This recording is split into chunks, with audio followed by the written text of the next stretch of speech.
ஐரோப்பிய ஒன்றியம் ஏன் எங்களுடைய பீஸ் டாக்ல சேர்க்கப்பட வேண்டும்? ட்ரம்ப் அவர்கள் கேட்கக்கூடிய கேள்வி. ஐரோப்பிய ஒன்றியத்துக்கும் இப்போ நடக்கக்கூடிய யுத்தத்துக்கும் என்ன சம்பந்தம் இருக்குது? நாங்கள் நிறைய வெப்பன்ஸ் கொடுக்கணும் அப்படின்னு சொல்லி, இல்லை இந்த யுத்தம் கண்டினியூஸாக நடக்கணும் அப்படின்னு சொல்கிற அந்த சக்திகள் கூட பேச விரும்பலை. எங்களுக்கு தேவை அமைதி தான். அந்த அமைதிக்கான பேச்சுவார்த்தை நானும் ரஷ்யாவும் மட்டும் நடத்தினா போதும் அப்படின்னு சொல்லி நம்புகிறோம். இதற்கு மேலே ஏதாவது பேச்சுவார்த்தை ஐரோப்பிய ஒன்றிய நாடுகளுக்கோ இல்லை வேறு ஏதாவது நாடுகளுக்கு பேச்சுவார்த்தை வேணும்னா நேரடியாக அவங்க ரஷ்யா கூட பேசட்டும். அமெரிக்கா வேணா தள்ளி நின்று வேடிக்கை பார்ப்பதற்கு தயாராக இருக்கிறோம் அப்படிங்கிற தகவலும் டொனால்டு ட்ரம்ப் அவர்கள் பக்கமிருந்து வந்திருப்பதாக செய்திகள் வெளியாகி இருக்கின்றன. இவர் சொல்கிறது கரெக்டு தானே? ஐரோப்பிய ஒன்றிய நாடுகளை பொறுத்த வரைக்கும் இப்போ தான் கடைசியாக அவங்களுடைய டிஃபென்ஸ் செக்ரட்டரி ஹெக்ஸெட் அவர்கள், அமெரிக்காவின் டிஃபென்ஸ் செக்ரட்டரி ஹெக்ஸெட் அவர்கள் இதே மியூனிச்சில் போய் ஒரு வார்த்தையை சொல்லிட்டு வந்தார். ஐரோப்பிய ஒன்றியத்துக்கு எதிரே ஐரோப்பிய ஒன்றியம் தான், அங்கே இருக்கக்கூடிய நாடுகள் சரியாக இல்லை, எலெக்ஷனெல்லாம் அவங்க எதுக்குமே மதிக்கிறதே கிடையாது, ஜனநாயகத்தை குழி தோண்டி புதைக்கிறாங்க, ஃபார் ரைட் குரூப்புக்கு அவங்க முக்கியத்துவம் கொடுப்பது கிடையாது அப்படின்னு சொல்லி அடுக்கடுக்கான குற்றச்சாட்டுகளை வைத்தார். அதே குற்றச்சாட்டை டொனால்டு ட்ரம்ப் அவர்களும் வைக்கிறாங்க. ஐரோப்பிய ஒன்றிய நாடுகள் சரியில்லை அப்படிங்கிறது தான். சரி, அப்போ எனக்கான உதவிகளை நீங்கள் கண்டினியூ பண்ணுவீங்களான்னு சொல்லி உக்ரைன் கேட்டதற்கு கொஞ்சம் பொறு, நான் இஸ்ரேலுக்கான உதவிகளை செஞ்சு இஸ்ரேலுக்கான மிக முக்கியமான எதிரிகளை தீர்த்து கட்டுகிறேன் அப்படிங்கிற அந்த சபதத்தில் இருக்காரோ என்னவோ அதை நெத்தன்யாகு அவர்களே ஒரு வீடியோவில் பதிவு பண்ணியிருக்காரு. என்ன சொல்லியிருக்காரு அப்படிங்கிறதும் அதற்கு பின்னால் இருக்கக்கூடிய மெசேஜ் என்ன அப்படிங்கிறதையும் இந்த ஒரு பதிவில் பார்க்க போகிறோம். எல்லாத்தையும் பார்த்துடலாமா?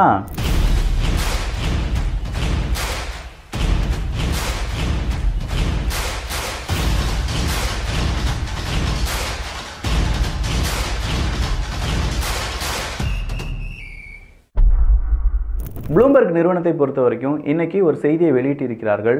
அதன் அடிப்படையில் ஐரோப்பிய ஒன்றிய நாடுகள் எல்லாருமே சேர்ந்து லார்ஜ் ஜாயிண்ட் மிலிட்ரி எய்ட் அப்படிங்கிறத உக்ரைனுக்காக கலெக்ட் பண்ண போகிறாங்களாம். அப்படி கலெக்ட் பண்ணி இந்த மாதம் முடிவதற்குள்ளேயே ஒரு பெரிய அமௌண்ட்டை உக்ரைனுக்கு கொடுக்க போகிறாங்களாம். ஆல்ரெடி யூரோப்பியனுடைய ஒரு யூனிஃபிகேஷன் ஆர்மி அப்படிங்கிறது உருவாக்கணும்னு சொல்லி நிறைய பேர் சொல்லிட்டு இருக்கிற இந்த நேரத்தில் ஒரு ஜாயிண்ட் எய்ட் அப்படிங்கிறதையும் உருவாக்கிட்டு இருக்காங்க அப்படிங்கிற அந்த செய்தி நமக்கு ஒரு விஷயத்தை நல்லா புரிய வைக்குது.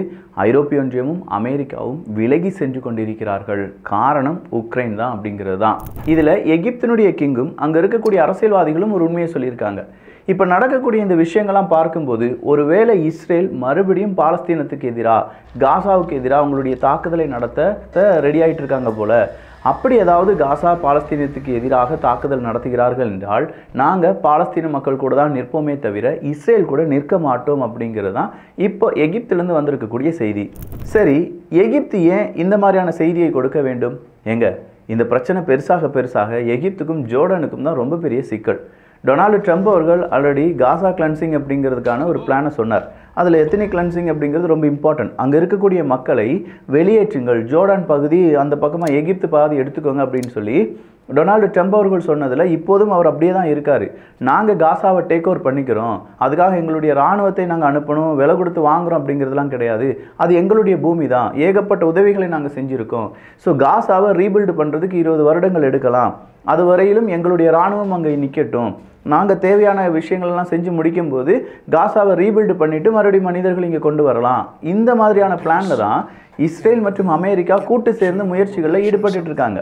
இதில் கூடுதலான தகவலாக இன்றைக்கி கொஞ்சம் ஒரு ஷிப்மெண்ட் அப்படிங்கிறது போனது, ஒரு 1800 குண்டுகள் MK-84 குண்டுகள் போனது அப்படிங்கிற செய்தியெல்லாம் நீங்கள் பார்த்துருப்பீங்க. ஆல்ரெடி நம்ம வியூகத்தில் பதிவு பண்ணோம். இந்த குண்டுகள் அப்படிங்கிறது ஏதோ காசாவை அழிப்பதற்கோ மறுபடியும் ஹமாஸை அழிப்பதற்கோ கிடையாதான். என்ன சொல்லி அந்த ஷிப்மெண்ட் அனுப்பியிருக்காங்க? இப்போ கரண்ட் சிச்சுவேஷனுக்காகவும் ஃப்யூச்சரில் இஸ்ரேலை பாதுகாப்பதற்கும் இந்த குண்டுகள் பயன்படும் அப்படின்னு சொல்லியிருக்காங்க. ஸோ ஃப்யூச்சரில் என்ன மாதிரியான யூஸ் இந்த இஸ்ரேலுக்கு வரப்போகுது அப்படிங்கிற கேள்விக்கு ஈரானை எதிர்த்து இஸ்ரேல் சண்டை போடுவதற்கு அந்த குண்டுகள் தேவைப்படலாம் அப்படிங்கிறது தான். இதை சாதாரணமாக நம்ம சொல்லலை, இதை சொல்கிறதுக்கான ஒரு வீடியோ பதிவை இங்கே நீங்கள் பார்க்கணும். We also agree that Iran's aggression in the region has to be rolled back. Over the last 16 months, Israel has dealt a mighty blow to Iran's terror axis. இதில் நெத்தன்யாகு அவர்கள் சொல்கிற விஷயத்தை நல்லா கவனிச்சு பாருங்க. Under the strong leadership of President Trump and with your unflinching support, I have no doubt that we can and will finish the job. எனக்கு எந்த விதமான சந்தேகமும் இல்லை, ட்ரம்ப் அவர்களுடைய சப்போர்ட்டுடன் எங்களுடைய கோலை கண்டிப்பாக எங்களால் முடிக்க முடியும் அப்படிங்கிறது. ஸோ ஈரானுக்கு எதிரான ஒரு காய் நகர்த்தலை இஸ்ரேல் செய்ய போகிறாங்க அப்படின்னும் அப்படி ஈரானுக்கு எதிராக இஸ்ரேல் மட்டும் காய் நகர்த்தலை செய்யாமல் அதற்கு முழு ஆதரவு அமெரிக்காவினுடையதாக இருக்கும் அப்படிங்கிறது நெத்தன்யாகு அவர்கள் சொல்றார். அடுத்ததாக ஒரு வார்த்தை சொல்றாரு, we agreed that Ayatollah must not have nuclear weapon. கண்டிப்பா அவங்க கிட்ட ஈரான் கிட்ட எந்த விதத்திலும் அணு ஆயுதங்கள் இருக்கக்கூடாது அப்படின்னும் ஈரானுடைய அக்ரஷன் அப்படிங்கிறது அந்த ரீஜன்லேயே பெரிய மாற்றத்தை வழிவகுக்கும், அந்த ரீஜனில் பல குழப்பங்களை உருவாக்கும், எனவே அயத்தல்லா அவர்களை நாங்கள் என்ன செய்வோம், பழி வாங்குவோம் அப்படின்னு சொல்லியிருக்காங்க. இதே அயத்தல்லா அவர்களுடைய அந்த ஒரு ரெஜிம் சேஞ்சுக்காக போன அதிபராக இருந்த ஜோ பைடன் அவர்கள் பெரிய பணத்தை செலவழிச்சிருக்கார் அப்படிங்கிறது, யுஎஸ் எய்டு வழியாக செலவழித்திருக்கிறார் என்பதை ஈரானே இன்னைக்கு போட்டு உடைச்சாங்க. நாங்களே அந்த யுஎஸ்ஐடி ரிப்போர்ட்டை பார்த்தோம். எங்களுடைய நாட்டில் அரசியல் கலவரத்தை தூண்டுவதற்காக அமெரிக்கா இத்தனை கோடியை செலவழித்ததற்கு அவங்க நாட்டு மக்களுக்கு ஏதாவது உதவிகளை செஞ்சுருக்கலாம். அமெரிக்கா என்னதான் இப்படிலாம் உருண்டு பிறண்டாலும் எங்கள் நாட்டில் இப்போது இருக்கக்கூடிய அயத்தல்லா அவர்களை மாற்றவே முடியாது அப்படிங்கிறத ஈரான் பகிரங்கமாக அறிவிக்கிறாங்க. ஸோ யுஎஸ்ஐடை பொறுத்த வரைக்கும் 100க்கும் அதிகமான நாடுகளில் இருக்குது. அது இந்தியாவை பாதித்திருக்கிறது, பங்களாதேஷை பாதித்திருக்கிறது, ஈரானை பாதித்திருக்கிறது. இந்த மாதிரியான செய்திகள் எல்லாம் பார்க்கும்போது அமெரிக்காவினுடைய ஒட்டுமொத்தமான உலகத்தை கண்ட்ரோல் பண்ணக்கூடிய அந்த திறன் காசு கொடுத்து எல்லாத்தையும் சரி பண்ணிடலாம் அப்படிங்கிற நிலைமையிலேயே இருந்து வருவதை நம்மளால் பார்க்க முடியுது. அப்போ ஈரானுக்கு எதிராக அமெரிக்கா செயல்பட்டிருக்காங்க. டொனால்டு ட்ரம்ப் அவர்கள் ஈரான் கூட நாங்கள் பேச்சுவார்த்தை நடத்துவோம் அப்படின்னு சொன்னால் கூட இப்போது இஸ்ரேல் சொல்லியிருக்கக்கூடிய வார்த்தையில் ஈரான் நேரடியாக இஸ்ரேல் கூட மோதுவதற்கான வாய்ப்புகளும், அந்த நேரத்தில் இஸ்ரேலும் அமெரிக்காவும் சேர்ந்து அடிப்பதற்கான வாய்ப்புகளும் அதிகமாக மாறி இருக்கிறது. இப்போதான் பாரிஸ் ஜான்சன் அவர்கள் வராரு. பாரிஸ் ஜான்சன் அவர்கள் என்ன சொல்றாருன்னா, கழுத்தில்லாத கோழியாக இருக்கிறது ஐரோப்பிய ஒன்றிய நாடுகள் அப்படின்னு சொல்லி, எங்கே போகிறதுன்னு தெரியாமல் அந்த பக்கம் இந்த பக்கமாக நீங்கள் அலைஞ்சிக்கிட்டே இருக்கீங்க. டொனால்டு ட்ரம்ப் அவர்கள் சொல்கிறதுக்கெல்லாம் ஆமாசாமி போடுறீங்க, இல்லை அவரை எதிர்ப்பதற்கான தைரியம் உங்ககிட்ட இல்லை, இப்படி கழுத்தறிந்த கோழியாக நீங்கள் இருந்து என்ன பிரயோஜனம் அப்படிங்கிற லெவலுக்கு பாரிஸ் ஜான்சன் அவர்களுடைய கேள்விகள் இருக்கின்றன. ஸோ யூகேனுடைய முன்னாள் பிரைம் மினிஸ்டர் பாரிஸ் ஜான்சன் அவர்கள் இந்த ஒரு வார்த்தையை சொல்கிற போது இன்னொரு விஷயத்தையும் நல்லா கவனிச்சுக்கோங்க. இதே யூகேனுடைய ஆர்மி இன்னைக்கு ஒரு ரிப்போர்ட்டை சப்மிட் பண்ணியிருக்காங்க. அந்த ரிப்போர்ட்டில் என்ன சொல்லுதுன்னா, தேவையில்லாமல் வெஸ்டர்ன் நாடுகளுடைய, மேற்குலக நாடுகளுடைய ஆயுதங்களை காலி செய்தது உக்ரைன். எந்த விதத்திலும் அந்த வெப்பனுடைய விலை என்ன, அதனால் ஏற்படக்கூடிய விளைவுகள் என்ன, அதை எப்படி யூஸ் பண்ணணும்னு தெரியாமையே உக்ரைனுடைய இராணுவ வீரர்கள் தேவையில்லாமல் ஒரு வெப்பன் யூஸ் பண்ண வேண்டிய இடத்துல 5 வெப்பனை யூஸ் பண்ணாங்க. ஒரு குண்டுகள் வீசப்பட வேண்டிய இடத்துல 5 குண்டுகள் 6 குண்டுகள் நீ வீசி ஒவ்வொரு டைரக்ஷன்லையும் வீசி இவ்வளவு இழப்புகளை ஏற்படுத்தியிருக்காங்க. நம்ம நாட்டில் காசு இல்லாமல் போனதுக்கும் மேற்குலக நாடுகள்கிட்ட காசு இல்லாமல் போனதுக்கும் உக்ரைன் தான் காரணம். உக்ரைனுக்கு நாம் செஞ்ச உதவிகள் எல்லாம் வீண் அப்படிங்கிற மாதிரி அவங்களுடைய ரிப்போர்ட் வெளியாகி இருப்பது இப்போது உக்ரைனுக்கு மேலும் சிக்கலை தந்திருக்கிறது. அவங்க சொல்கிற அந்த ஸ்டேட்மெண்ட்டில் இருக்கக்கூடிய ஒரு வரியை நான் வாசிக்கிறேன். randomly firing 5 or 6 NLAW anti tank launches simultaneously அப்படின்னு சொல்லி போட்டிருக்காங்க. ஒரே நேரத்தில் 5லிருந்து 6 NLAW ஆன்டி டேங்கர்ஸை லான்ச் பண்ணியிருக்காங்க அப்படின்னு சொல்லும்போதும் ஒவ்வொரு மிசைல்ஸ்க்கு காஸ்ட் எவ்வளோ அப்படின்னு கேட்டிங்கன்னா $1,25,000 அப்படிங்கிறதையும் அவங்க குறிப்பிட்டிருக்காங்க. அப்போ 6 மிசைலை ஃபயர் பண்ணியிருக்காங்கன்னா $6 லட்சம் ஒரு செகண்டில் காலி. ஜாவ்லின் மிசைல் சிஸ்டம் அப்படிங்கிறத அவங்க என்ன செஞ்சுருக்காங்க, அபாண்ட் பண்ணியிருக்காங்க, தேவையில்லாமல் விட்டுட்டு போயிருக்காங்க அப்படிங்கிறதெல்லாம் சொல்கிறாங்க. அந்த மிசைலினுடைய விலை மட்டுமே $1 லட்சம் அமெரிக்க இருக்கும். அதை யார் பயன்படுத்தி கொண்டார்கள்? ரஷ்யாவினுடைய ட்ரூப்ஸ் பயன்படுத்தி கொண்டார்கள். ஸோ அவங்களுக்கு ஆயுதங்களுடைய மதிப்பு தெரியலை, அது எப்படி பயன்படுத்தணும் அப்படிங்கிறது தெரியலை, அதுக்கான விலை, அது எப்படி இவங்களுக்கு வந்தது, அதுக்கான கஷ்டம், எவ்வளோ மக்களுடைய வரி பணம் இங்கே ஆயுதமாக மாறி இருக்கிறது அப்படிங்கிற உண்மையை அவங்க புரிந்து கொள்ளவில்லை. தேவையில்லாமல் ஆயுதங்களை ரஷ்யாவுக்கு விட்டு கொடுத்துட்டு போயிட்டாங்க. ரஷ்யா அதை சரியாக பயன்படுத்திக்கிட்டாங்க. இதெல்லாம் தான் சொல்கிறோம். இனியும் உக்ரைனுக்கு உதவுது அப்படிங்கிறது வீணான ஒரு முயற்சி அப்படிங்கிறத இன்னைக்கு யூகேனுடைய ஒரு ரிப்போர்ட்டு சொல்லியிருக்கு. ஸோ ஒவ்வொருத்தவங்களும் பாயிண்ட் பண்ண ஆரம்பிச்சிட்டாங்க.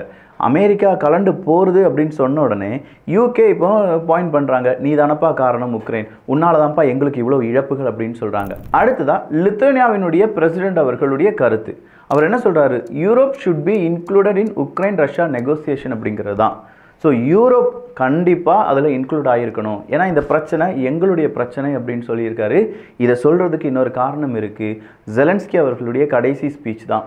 100% நான் சொல்கிறேன், உக்ரைனை அடித்த பிறகு ரஷ்யாவினுடைய யூரோப்பாக தான் இருக்கும். ஸோ யூரோப்பில் இருக்கக்கூடிய நாடுகள் ஒன்றிணையவில்லை என்றால், இல்லை இன்னைக்கு ரஷ்யாவை நீங்கள் எதிர்க்கலைன்னா கண்டிப்பாக உங்களுக்கும் அழிவுகள் இருக்கும் அப்படிங்கிறத நான் அடித்து சொல்கிறேன்னு சொல்லி ஜெலன்ஸ்கி அவர்கள் ஒரு பயத்தை காட்டிட்டார்.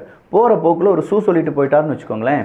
ஸோ லித்துவேனியாவினுடைய பிரசிடென்ட் வேறு வழியே இல்லாமல் அவரும் சொல்ல ஆரம்பிச்சிருக்காரு, வாங்கப்பா எல்லாரும் ஒன்றிணையுங்கள், நெகோசியேஷனில் நீங்களும் வரணும் அப்படின்னு சொல்லி. ஆனால் டொனால்டு ட்ரம்ப் அவர்கள் வேறு யாராவது இந்த நெகோசியேஷனில் இருந்தாங்கன்னா இந்த நெகோசியேஷன் நடக்காது அப்படின்னு சொல்கிற அளவுக்கு அவருடைய ஸ்பீச் அப்படிங்கிறது இருக்குது. The risk that Russia will occupy Europe is 100% அப்படிங்கிற அந்த வார்த்தையை ஜெலன்ஸ்கி அவர்கள் சொல்லியிருப்பது தான் அடுத்த சர்ச்சையை ஏற்படுத்தி இருக்கிறது. அப்போ யூரோப்பை காப்பாற்றுறது யார்? யூரோப் யூனியனை காப்பாற்றுறது யார்? ஜெலன்ஸ்கி அவர்கள் உக்ரைனை காப்பாற்றுறது யார்? அமெரிக்கா அடுத்ததாக இஸ்ரேல் மற்றும் ஹமாஸ், ஈரான் அப்படின்னு சொல்லி போயிட்டு இருக்காங்களே, இஸ்ரேலுக்கு முன்னாடியே தொடங்கின இந்த யுத்தத்தை நிப்பாற்றுவதற்கான முயற்சிகளில் அவர் ஈடுபடவில்லையா, இல்லை உக்ரைனை ஒட்டுமொத்தமாக கை கழுவ போகிறாரா இப்படிங்கிற பல கேள்விகளுடன் தான் உலக அரசியலுடைய அடுத்தடுத்த நகர்வுகள் இருக்கின்றன. சரி, அப்படின்னா இப்போ ஒரு பீஸ் டீல் அப்படிங்கிறத ரஷ்யாவும் அமெரிக்காவும் சேர்ந்து செய்ய போகிறாங்களே, இதை நீங்கள் அக்செப்ட் பண்ணுவீங்களா ஜெலன்ஸ்கி அவர்களே அப்படிங்கிற ஒரு கேள்வி கேட்கப்படுது. அதற்கு ஜெலன்ஸ்கி சொல்கிறாரு, I will never accept any decision between United states and Russia about Ukraine வார் அப்படிங்கிறார். என்னால் ஏற்றுக்கொள்ளவே முடியாது, நாங்கள் ஏற்றுக்கொள்ள மாட்டோம் அப்படின்னு சொல்லும்போது அமெரிக்கா என்ன சொல்லுவாங்க? இதை ஏற்றுக்கொண்டுக்கோ, இல்லை ரஷ்யா நீ என்ன வேணாலும் செஞ்சுக்கோ, இதுதான் உன்னுடைய பார்டர் அப்படின்னு சொல்லி புதிய பார்டரை வரையறுக்க போகிறாங்க. அந்த பார்டர் எப்படி இருக்கும்? அதுக்கு பின்னாடி அமெரிக்கா மற்றும் ரஷ்யா, அமெரிக்காவினுடைய இன்னொரு கணக்கு இருக்குது, ரெட் சி வழியாக உலக வர்த்தகத்தை எப்படி கண்ட்ரோல் பண்ணலாம். ஏன்னா இப்போ இருக்கிறது ஒரு பிஸ்னஸ் மேன் பாருங்கள் டொனால்டு ட்ரம்ப் அவர்கள். இதெல்லாம் தெரிந்து கொள்வதற்கு ரொம்ப ஆசையாக இருக்கீங்களா? கண்டிப்பாக நீங்கள் உங்களுக்கு இதெல்லாம் தெரியணும் அப்படின்னா கீழே கருத்துக்களை பதிவு பண்ணுங்கள். அடுத்த காணொலியில் அமெரிக்காவினுடைய பக்கா பிளான் ஒன்று இங்கே ரிவீல் பண்ணுறேன். ஸோ நல்லதை பகிர்ந்து நல்ல சமுதாயத்தை உருவாக்குவோம். நன்றி, வணக்கம்.